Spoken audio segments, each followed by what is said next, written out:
now with more music. This is Classic FM.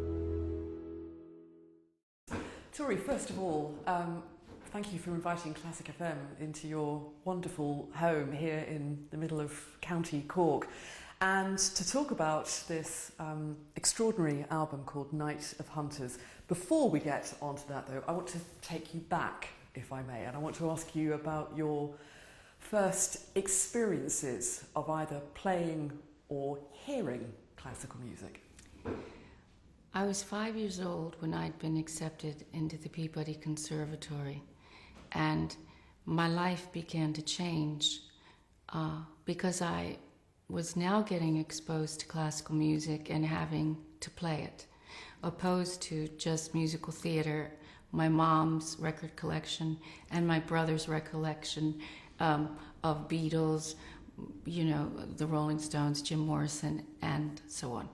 So I guess Mozart, Bach, the beginning pieces that they wrote for piano players, that was my introduction into classical music. And I remember they would put quarters on my hands, having to play with the quarters on my hands just to get my shape. And I must tell you that I wanted to know about them. I wanted to know about these beings, and always felt like I didn't really know them. I began to know them through their music, but it took me a long time to really understand more about them as people. You started playing piano then at an early age, and as you've mentioned, went on to study music, but you decided not to pursue a career as a concert pianist. Why was that? There were those at the conservatory who were very clear that that's what they wanted to do. And they weren't, they didn't see themselves as composers. They saw themselves as interpreters. They took it very seriously. And they had devoted their life, body and soul, to being a concert pianist. And I thought, I admire you, but I want to know who the think tanks are. And there weren't a lot of women in classical music that was getting taught, female composers, although I learned about some later. It seemed that they didn't get a great shake, great opportunities. And someone said to me at the conservatory, you know, if you really want to pursue being a composer, not just a pop songwriter, as if it were the dirtiest, most awful thing you could ever consider doing, you need to know it's 1 in a billion chance, really. 1 in a billion. And I thought, well, that's not very fair, is it? Well, let's talk about the new album, Night of the Hunters, which I mentioned, which has been inspired by a variety of composers, from Schumann to Bach, from Schubert to Mendelssohn. Where did that project begin?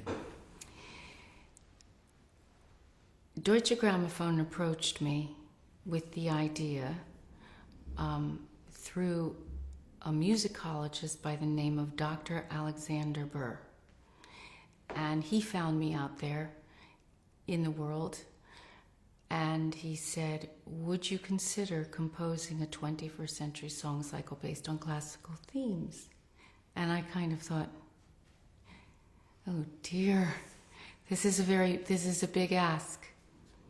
And I knew it was a big ask, and I kind of drew my breath in and thought, well, you'll need to supply me and open the library, because what I played isn't enough.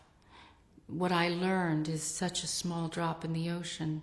I need to expose myself in order to find the source material.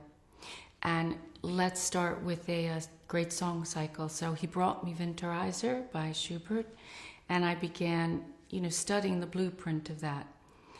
I look at things as architecture, sonic architecture. That's how I work as a composer. And so I really studied it.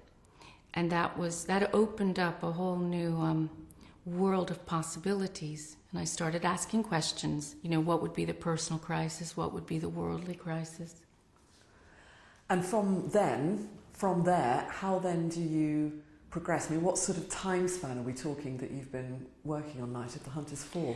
Night of Hunters has taken a year, but I would say a year and 43 years. I mean, I'm 48, so I'd say since I was exposed to classical music, I've been working on this. I didn't realize when I was at the conservatory that being taught the structure of pieces, a sonata, for example, and how it works, and understanding the building blocks and materials that were used, meaning the voices, the melody, the rhythm, how they interact, and the different movements, that by learning that as a child, I would have to pull on it for this project. I mean, it was in there somewhere, but I really had to just devote every waking hour to this world. I didn't listen to anything but classical music that I was being sent. And I must tell you, though, that ideas would come very quick. It would be, I heard the Schubert piece and I thought, I can't stop this from taking over my life. This is taking over my life. And that was the first one that got locked in. Others failed before. Several attempts were a mess. But once that got locked in, then I began to see what our narrative could be and where we needed to go with the story. Well, let's talk about the tale behind Night of Hunters, because where we're sat talking to you at the moment played a very big part in determining the story. So what is the tale? Well, the tale is the psychological process that a woman goes through when a relationship shatters.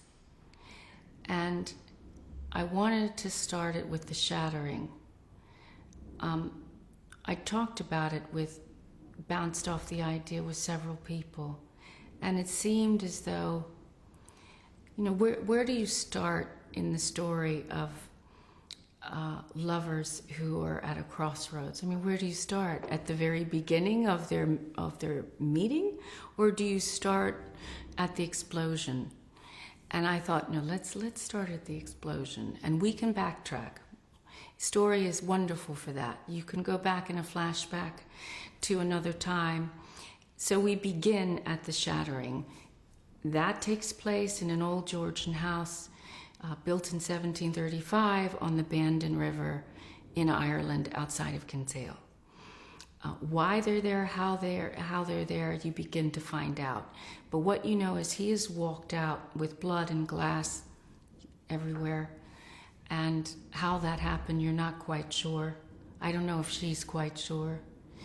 But she's aware that he's gone. And in the shock of him just leaving and her feeling abandoned, whether madness has set in or nature has been kind enough to open itself up to her, this creature by the name of Annabelle, a shape-shifting essence, the hunter, the hunted, fox, goose being, reveals herself to Tori the woman and sings Snowblind, also from Granados, and gets her to begin to open up to possibly another time when the male and she weren't fighting against each other, but maybe an outside enemy.